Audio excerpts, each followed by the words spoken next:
Eu quero começar o programa corrigindo uma falha que aconteceu ontem à noite, quando eu estava entrevistando o professor Valerian Vroz, que é um professor que dá aula com livros onde a história do Brasil é contada em versos e cantada em cima de temas de músicas populares. No final do nosso papo, eu não percebi que ele queria dizer aonde comprar os livros e interrompi o professor terminando o programa. Professor, me desculpa, professor, vou pedir desculpa cantando também. Me desculpa, professor. Eu lhe juro que não... Me desculpa, professor. Eu lhe juro que não fiz isso por querer. Me desculpa, professor. Hoje eu dou o endereço para quem quiser ler.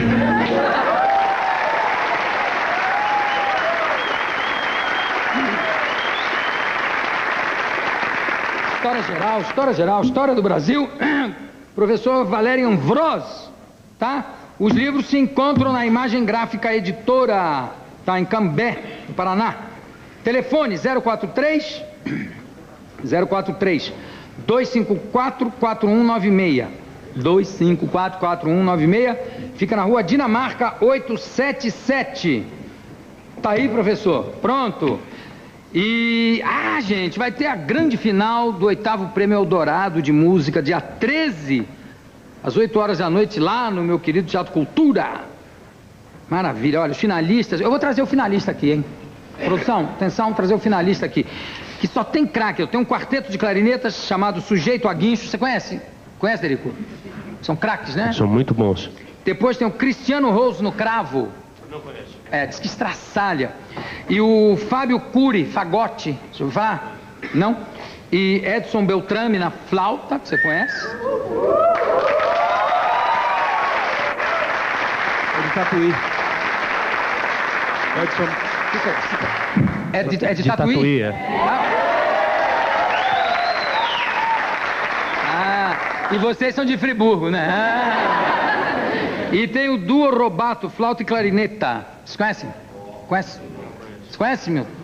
Eu quero avisar que o quinteto todo tem formação clássica, hein? O quinteto todo toca jazz, toca tudo, mas tem formação clássica, todos eles.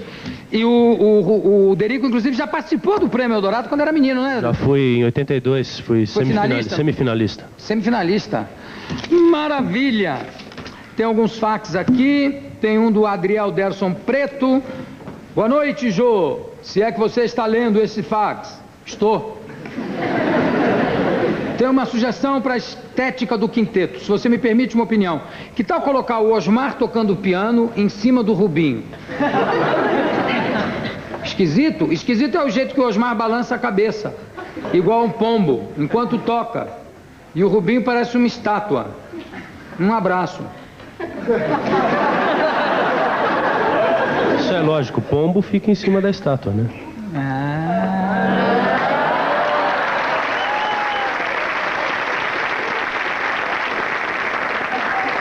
Cássio Marcelo Lourenço, Pirituba, São Paulo. Jô, acho seu programa o máximo. Muito obrigado. Gostaria que soubesse que possuo uma calça sua.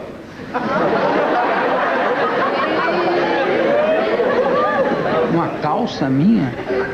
Pois a avó de um amigo meu, que mora na Pompeia, costurava pra você. Costurava, não. E assim consegui algo tão valioso e pessoal. Como é que você sabe que a calça é minha? Bom, besteira, esquece, não precisa... Pelo tamanho, né, gordo?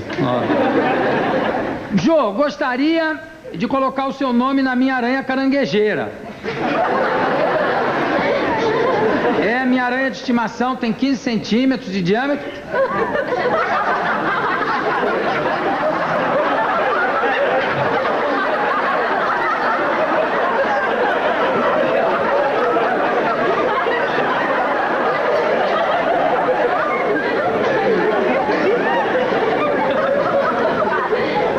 Mas ela é fêmea. Mas logo, logo vou ganhar de uma amiga minha uma cobra.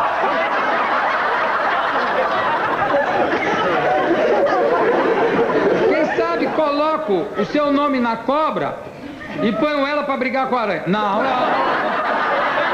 Chega. Pronto. Vamos conversar agora com o ilustríssimo senhor ministro extraordinário dos esportes, Edson Arantes do Nascimento. Pelé, vem pra cá!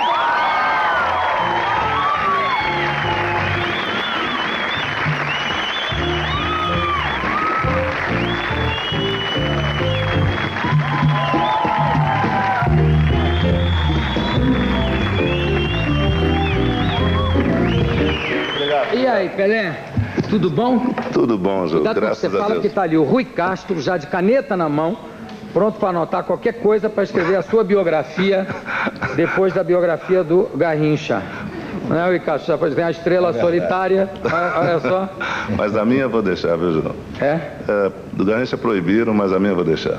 Você não achou absurdo esse tipo de... Quer dizer, proibiram não, ainda vai ser discute. Quer dizer, tem uma parte que recolheu, mas não está recolhido em todo lugar, né? Continua vendendo. Quase todas. Hein? Continua quase no Brasil inteiro. Pois é. Agora não é uma loucura isso? Eu não tive ainda o prazer de ler o livro, mas quem leu diz que o livro é muito bom. Diz que é um absurdo, né, estarem tentando impedir a venda do livro. Eu não sei exatamente qual. Acho que as meninas são mal orientadas, eu acho. Talvez a orientação. Né? Mas, Jô, eu estava brincando ali com a Dionísia, né? Olinda, do Sem Terras, que é uma agressão, né? E ela falou, poxa, o que você acha do Sem Terras? Eu estava brincando com ela, que tem uma coisa engraçadíssima, Jô. Eu, como ministro do esporte, eu fico muito feliz, porque o Sem Terras, pode ver, é sagrado. O Sem Terra, eles invadem qualquer terreno. Aonde tem um campinho de futebol, ninguém invade. Ninguém toca. É sagrado, é um mistério, mas pode ver. Então, eu sou solidário a eles, né? Então você, como ministro, pode liberar os campos. Claro. Né, Johnny? Muito obrigado, né, pela ação. O que você achou do jogo hoje, Grêmio e Ajax? Você assistiu o jogo? Vi. Às 8 da manhã você estava lá? Vi o jogo.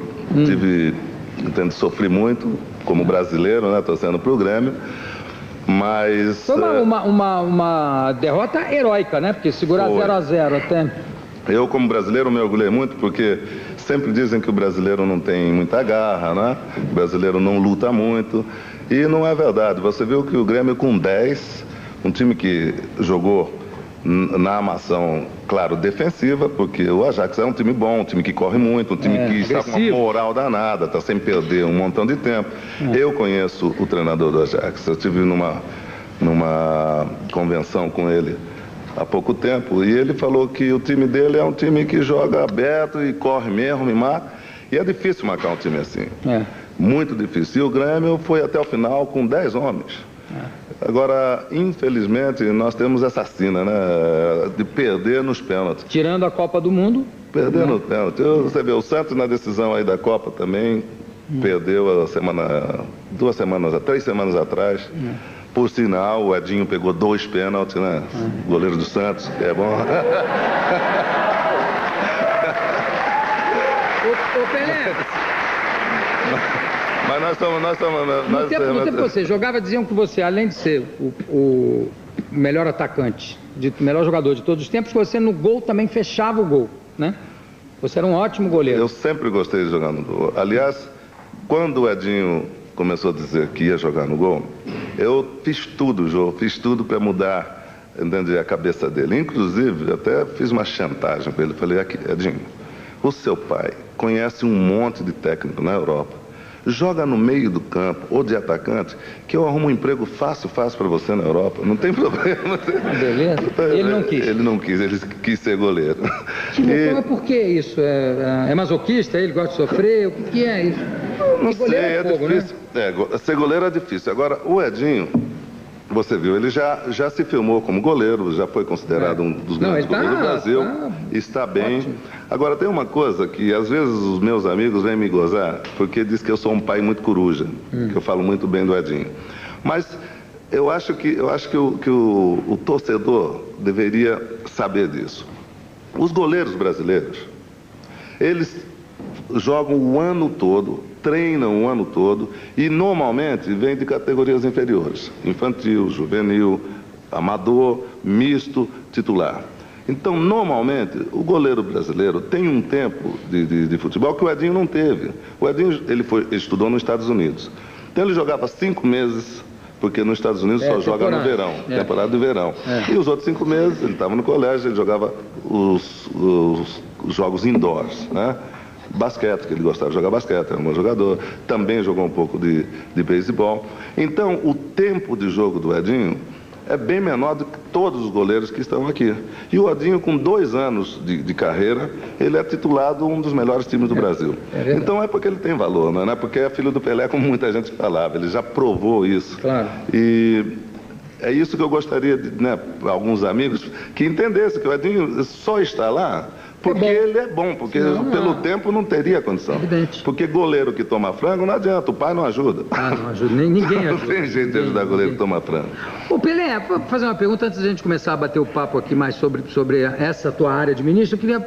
Eu queria satisfazer uma curiosidade minha. Me contaram, quando você estava nos Estados Unidos, depois que acabou seu contrato com o Cosmos, ou durante o contrato ainda com a Warner, que você teve algumas propostas para jogar futebol americano só para entrar, porque no futebol americano tem um jogador que é só a defesa, o outro que é só aquilo, o outro, como acontece no vôlei, também se pode botar um jogador só para cortar, e no futebol americano tem o famoso chute a gol. Certo. Queriam contratar você só para ir lá na hora de dar aquele chute a gol. É verdade que chegou a ter esse tipo de proposta? É verdade, eu tive várias propostas, né? E por que você não aceitou nenhuma? Porque eu ia ter que ficar na concentração, ia ter que voltar a ser um profissional. E eu não queria ser mais profissional. Você tinha que acompanhar treinamento, apesar de que o futebol americano é temporada, né? Mas eu fui convidado várias vezes. E eu brincava muito com os jogadores, porque o Cosmo treinava no Giant Stadium, onde treinava o Giant. Então eu perturbava, né? Porque não tem jeito de você mudar a mentalidade de um país que cresceu com aquilo, né? Claro. Então o americano cresceu com o futebol americano, cresceu com o beisebol, com o basquete. E não adianta você dizer que o nosso futebol, o soccer, é mais bonito, que no soccer todo mundo pensa. Então eles falam, não, porque o soccer não faz gol, acaba 0 a 0. Eu falava para eles assim, olha, principalmente para o John Namath, que é o quarterback, que é o único jogador que pensa no futebol americano, com todo respeito aos meus amigos, é o jogador de futebol americano.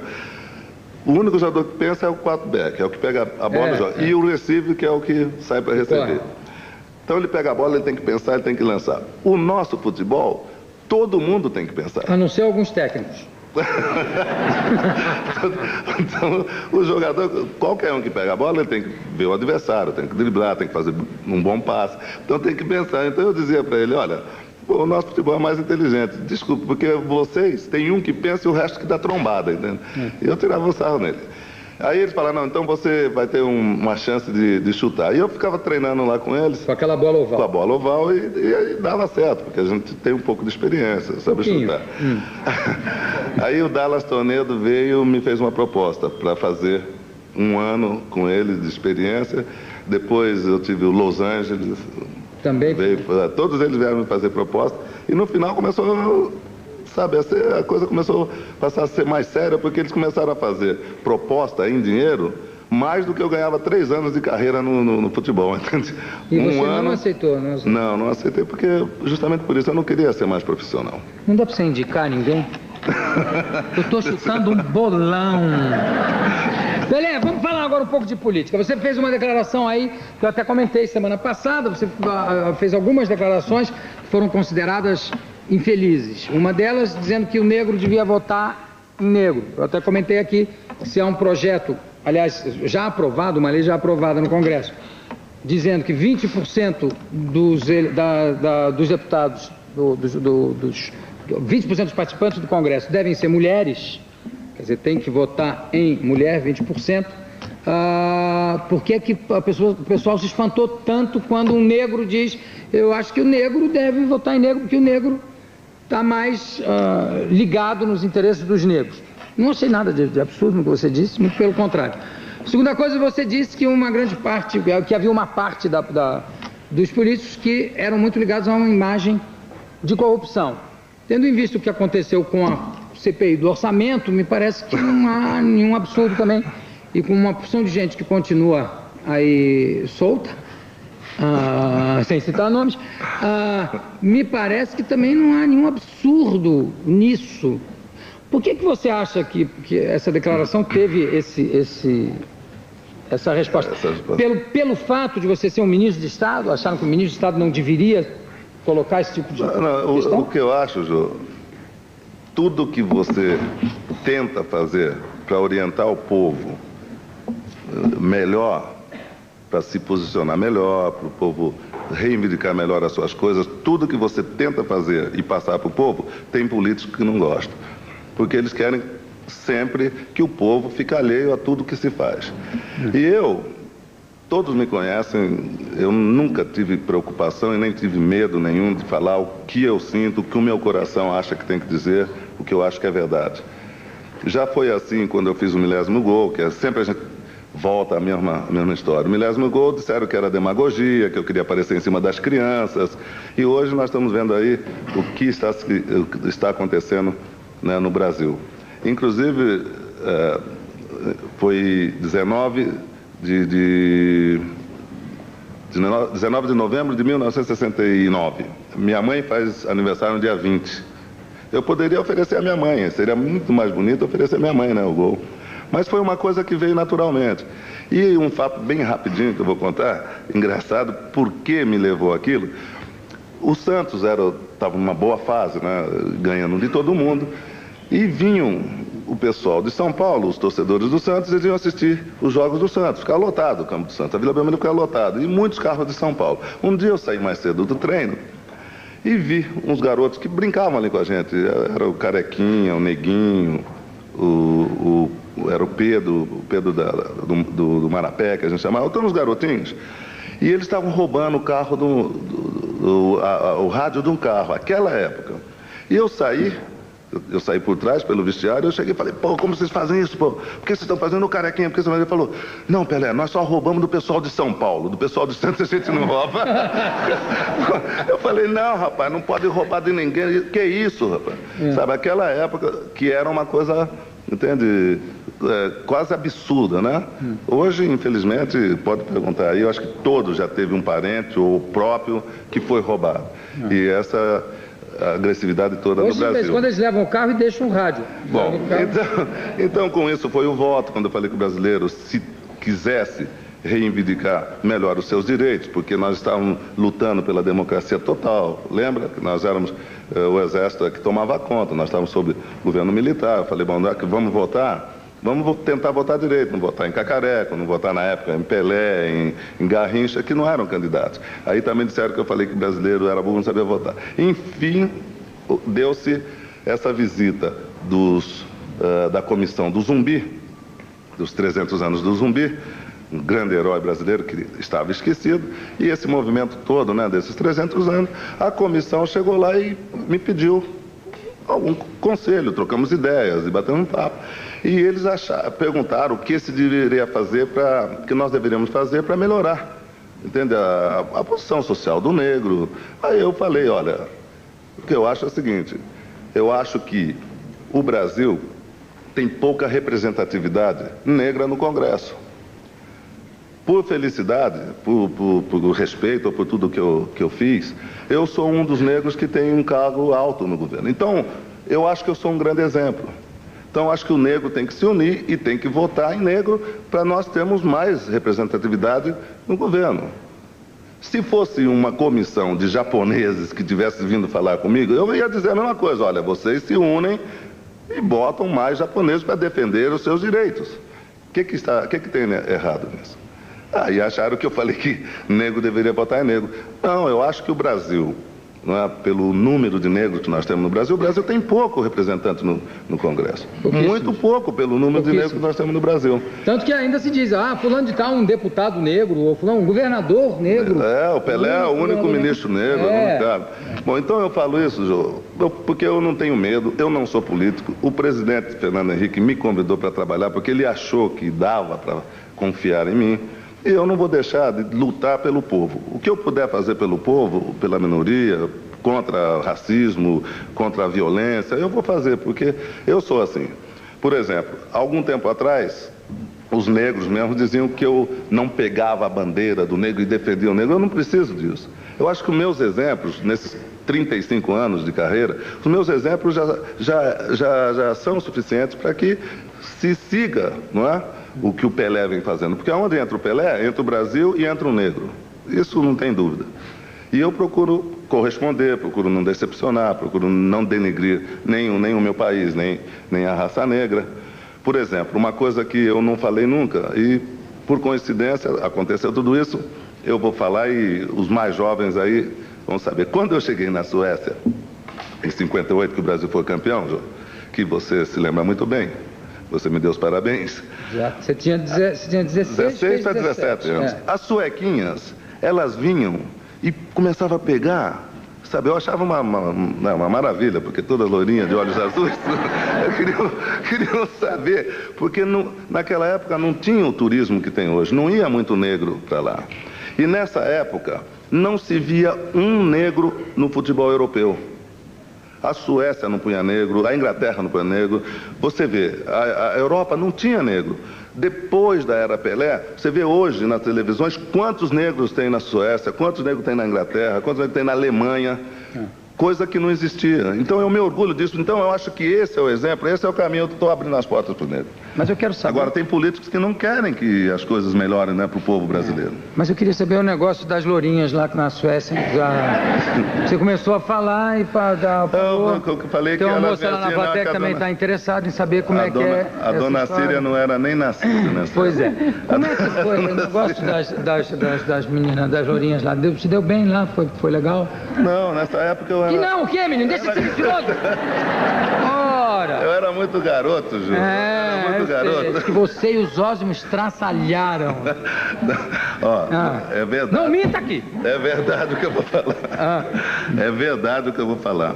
A dona Síria não era nem nascida, por isso ela pode ouvir. É verdade o que eu vou falar.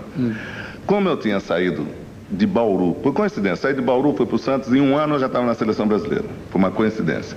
A minha família é uma família muito católica, muito religiosa. Eu te juro por Deus, Jô, todos os jogadores que estavam lá sabiam. Aonde nós concentrávamos, as loirinhas da Suécia daquela época, que era verão, era junho, julho, elas tomavam banho de topless, perto da concentração. A maioria dos jogadores só treinava para aquele lado, né? Toda vez que ia fazer o cupo para aquele lado. Eu, de medo de Deus me castigar, eu ia para o outro lado. Eu não...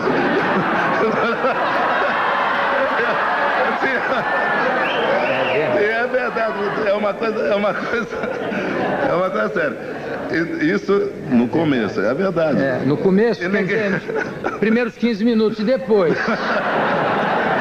Você ficava no outro lado se benzendo. Eu achava, não, a dona Celeste está lá, eu estou rezando para ganhar a Copa, Deus vai me castigar, não posso fazer isso, não posso olhar. Oh, meu Deus, desculpa, Deus, desculpa. Quer dizer que realmente você ficou lá em regime de total abstinência? A maioria dos jogadores na época... Não, eu quero saber você. Eu fiquei. Ficou. Eu era muito... Não, eu sou muito religioso, mas naquela época eu era inocente. É verdade. É verdade, vou acreditar. Se você disser, eu vou acreditar, realmente. Não, eu estou te dando a minha palavra, é verdade. Bom... Depois eu aprendi um pouquinho. Eu vou, mas depois recuperou o tempo perdido. Vamos chamar o reloginho aqui, a gente continua com o ministro dos esportes, Edson Arantes do Nascimento, Pelé. Vilen, chama o reloginho.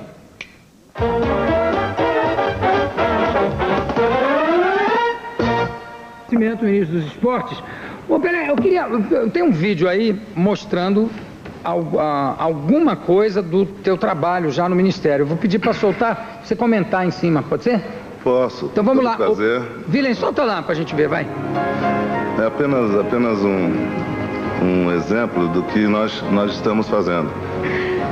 Aí são os torneios dos Paralímpicos que nós fizemos, porque quando o presidente Fernando Henrique me convidou para trabalhar no Ministério, João, ele pediu para que nós moralizássemos o esporte, que a gente tentasse fazer alguma coisa nova, porque desde quando se existiu o Ministério do Esporte, Sim.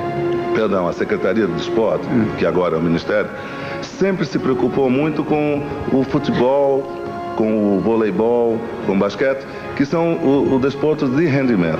Nunca se preocupavam com o esporte de base. E ele falou, olha, você vai ter o Ministério para montar a sua equipe, fazer o trabalho que eu acho que é importante, que é o trabalho para o povo, para a comunidade.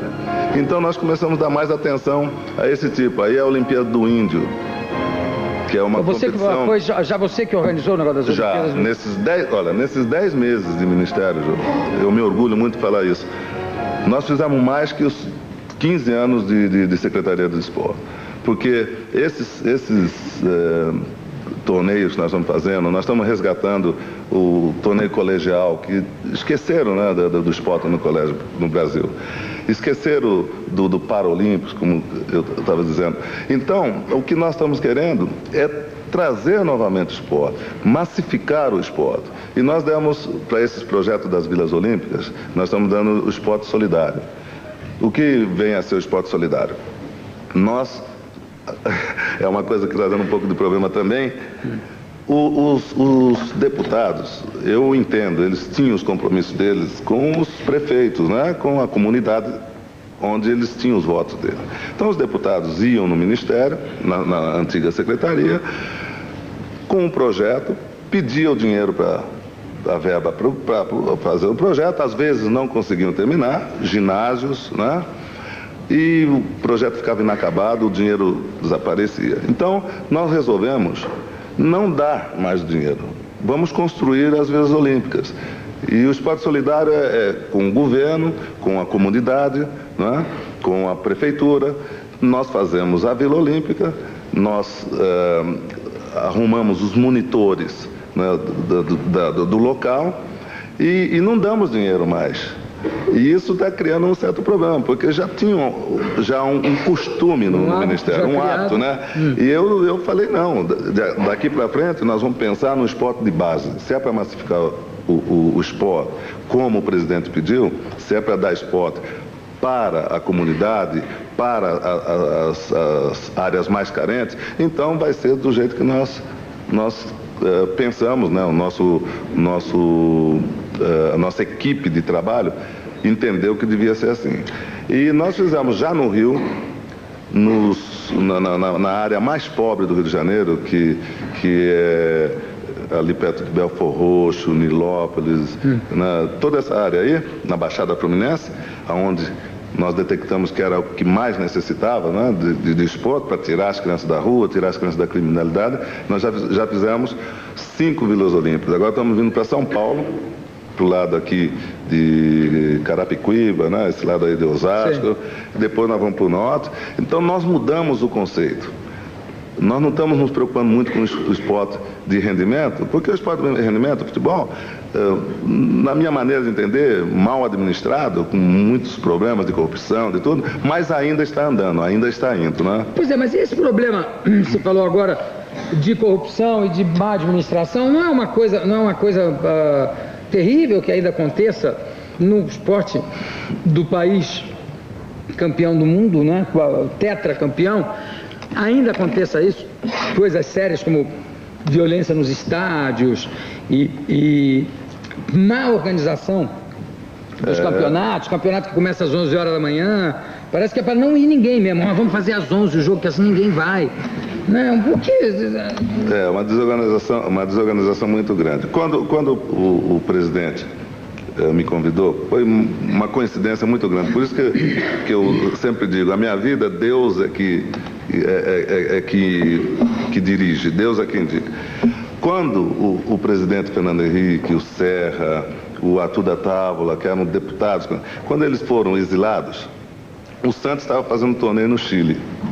Isso nos anos 60 ainda? Nos anos 60 ainda. Então, por coincidência, nós ficamos lá, conversamos com os exilados, e alguns foram ver o Santos, nós ganhamos tudo. E naquela época, curta conversa que eu tive com o presidente, foi com respeito a melhorar o Brasil, que eles tinham lutado pelo melhor do Brasil, tinham botado ele fora do país, que eles estavam sofrendo muito. Para você ver, Jô, que coisa engraçada. Agora, o presidente chegou e me falou: olha, eu queria que você ajudasse, vamos moralizar o Brasil, vou tentar, entende, arrumar o esporte brasileiro, porque está uma corrupção muito grande, está com muitos problemas, nós temos que arrumar. Eu falei: mas presidente, não dá, eu não quero. Ainda pensei, eu convido o Tele, né, porque o Tele está sempre brigando contra, né? O Tele é honesto, fechou. Eu falei: tem o Tele, tinha o Zagallo na época que não estava ainda com a seleção, foi 1 ano e meio atrás. Ele falou: não, vai ser você prometeu que ia tentar ajudar o Brasil naquela época que eu era exilado, que eu não tinha dinheiro para entrar no campo. Aí ele me convenceu. Falei com o Juca Kfouri, o Juca falou: não, vamos pegar. E a primeira coisa que ele falou foi isso, falou: Pelé, nós somos tetracampeões do mundo e nós não temos nenhum benefício com respeito a isso pela falta de organização, porque não tem uma tabela, um calendário bom no Brasil. Nós não temos nenhuma condições de trabalhar com as empresas privadas, porque uma empresa que quer fazer algum investimento em cima de um jogo, por exemplo, o aniversário de uma firma grande, dia tal, eles querem fazer a festa toda do aniversário no dia tal, que é o dia do jogo Santos e Palmeiras ou Santos e Corinthians. Acontece que eles mudam o jogo. Chega no dia e fala: não vai ter mais jogo, mudou para outro dia. Então, nenhuma empresa privada tem coragem de colaborar, tem coragem de investir.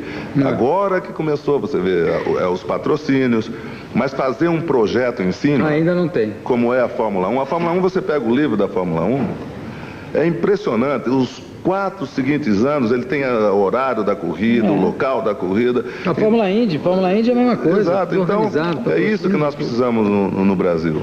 O Pelé, você como ministro ainda tem tempo de acompanhar de perto o futebol como paixão? Quer dizer, você tendo hoje que cuidar de vôlei, de Olimpíadas, dessa série de coisas que você está organizando, você ainda acompanha o futebol com paixão? Não, o futebol é o que eu acompanho mais, mas eu tenho visto... Você bate uma bolinha de vez em quando, ainda joga todo dia? De vez em quando eu ainda treino. Ultimamente eu não tenho tido tempo, porque eu estou ficando 3 dias em Brasília, volto, não tem nada. Tem viajado, mas...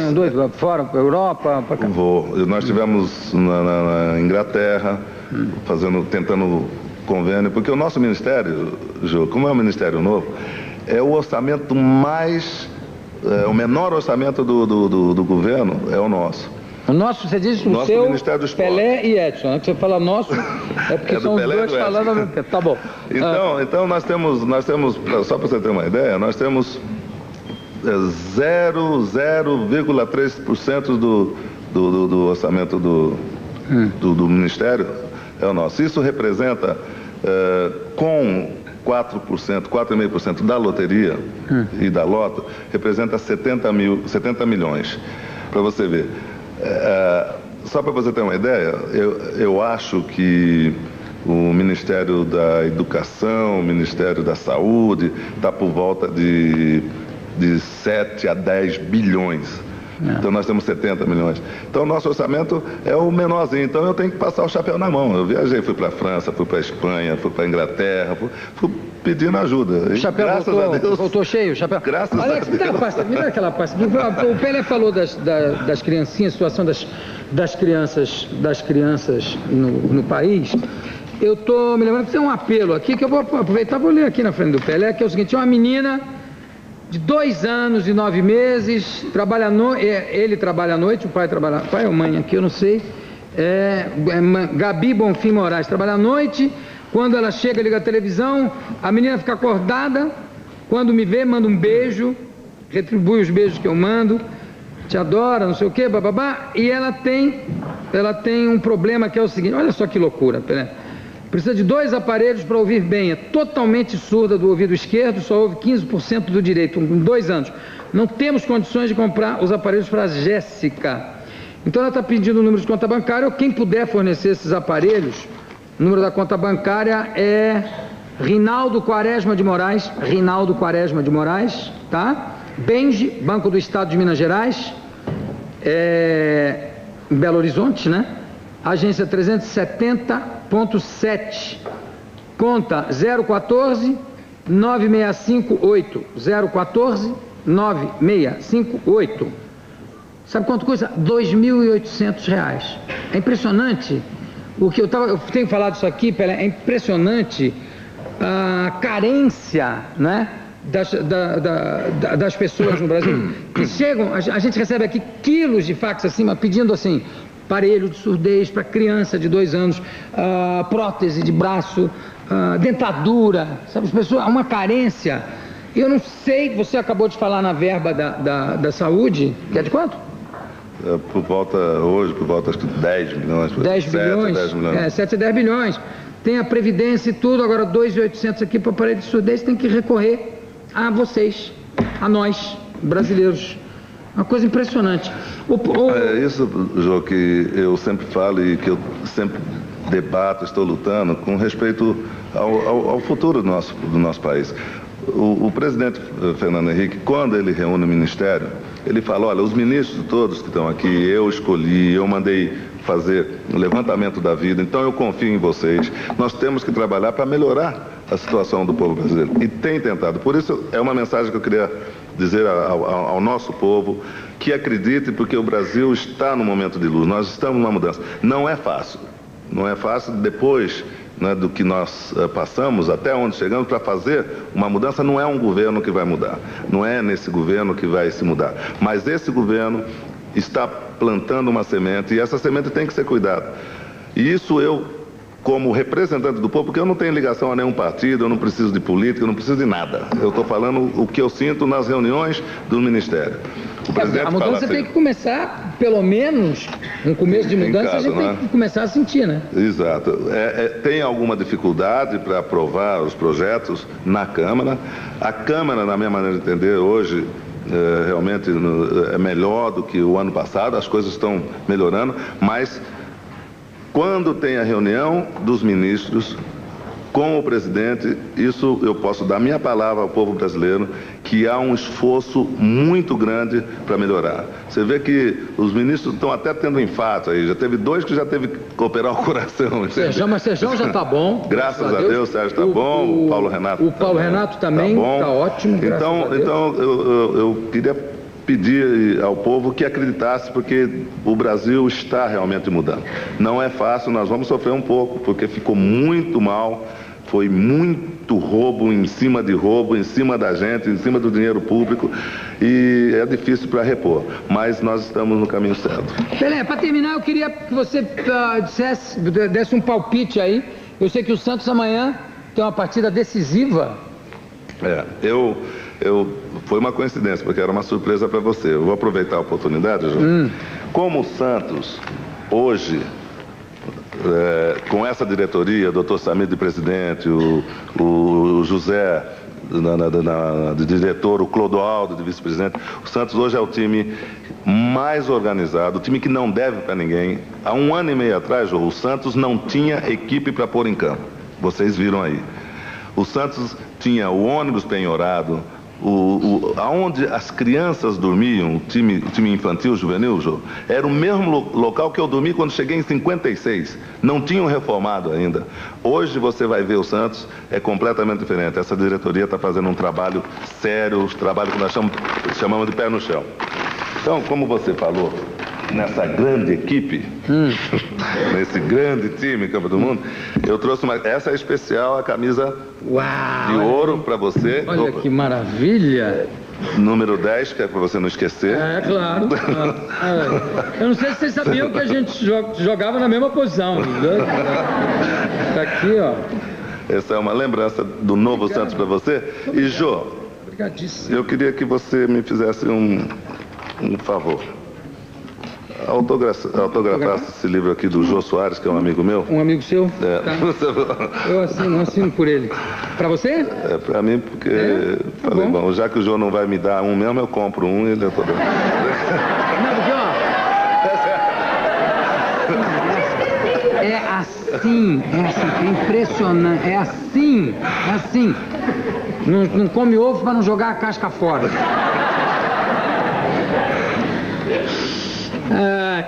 Pelé, muitíssimo obrigado. Mas me dá o resultado de amanhã, o que você acha? Ganha amanhã de quanto? Não, é difícil dar o resultado, mas eu acho que todo São Paulo deveria, né, estar com um pensamento positivo, porque o Santos, eu acho que é o único time que está representando o futebol paulista, né? Nessa classificação, porque se o Santos não entrar, os outros times estão praticamente fora. É um jogo difícil. O Botafogo é um time bom, hoje é o melhor do torneio, depois ainda tem um Atlético que vem bem, o Santos tem o Guarani, mas se o Santos passar pelo Botafogo, eu acho que pode... O jogo é a que horas? O jogo é amanhã à noite. Aliás, amanhã à noite, o Jô Soares, 11h30, excepcionalmente entra às 10h20, entra mais cedo. 10h20, exatamente por causa do futebol. Aqui, Pelé, muitíssimo obrigado pela tua presença e daqui a pouco a gente volta. Prazer.